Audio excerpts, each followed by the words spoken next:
बेंगलुरु में अवैध रूप से शर्मा परिवार की पहचान के साथ रह रहे पाकिस्तानी को गिरफ्तार किया गया है। पाकिस्तान के कराची का रशीद अली सिद्दीकी शंकर शर्मा बनकर अपने बीवी और सास-ससुर के साथ बेंगलुरु में रह रहा था।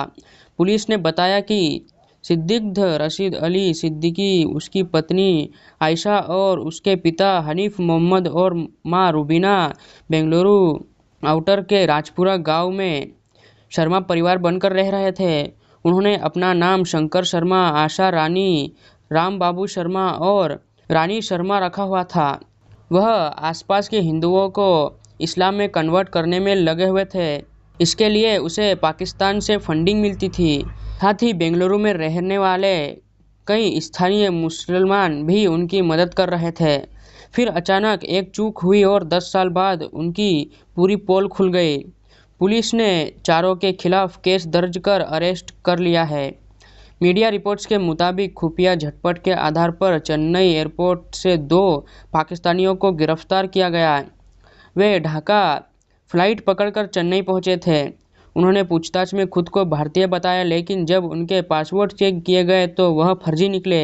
इसके बाद उनसे पूछताछ हुई तो बेंगलुरु में चोरी छुपे रह रहे ऐसे पाकिस्तानी परिवार का पता चला जो हिंदू परिवार के पहचान के साथ रह रहा था। को जब पुलिस गिरफ्तारी के लिए पहुंची तो सिद्दीकी परिवार निकलने के लिए पैकिंग कर रहा था। पूछताछ में उसने खुद को शर्मा बताया और कहा कि वे लोग 2018 से बेंगलुरु में रह रहे हैं। जांच के दौरान परिवार के भारतीय पासपोर्ट और आधार कार्ड भी पेश किए गए, जिसमें उनकी हिंदू पहचान दर्ज थी।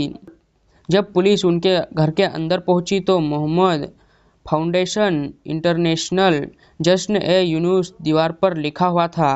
साथ ही घर में कुछ मौलवियों की तस्वीर भी लगी हुई थी।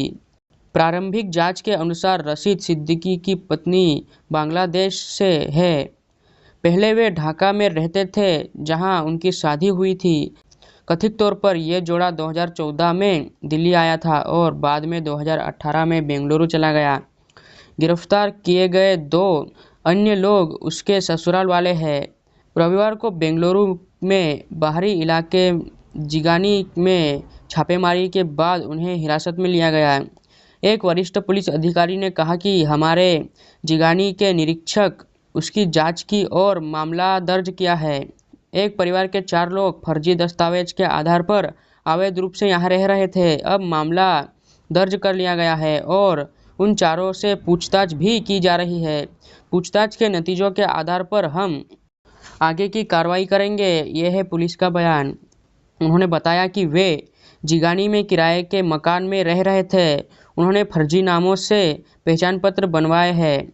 पुलिस गिरफ्तार किए गए व्यक्ति से उसके नेटवर्क और गतिविधियों के बारे में पूछताछ कर रही है।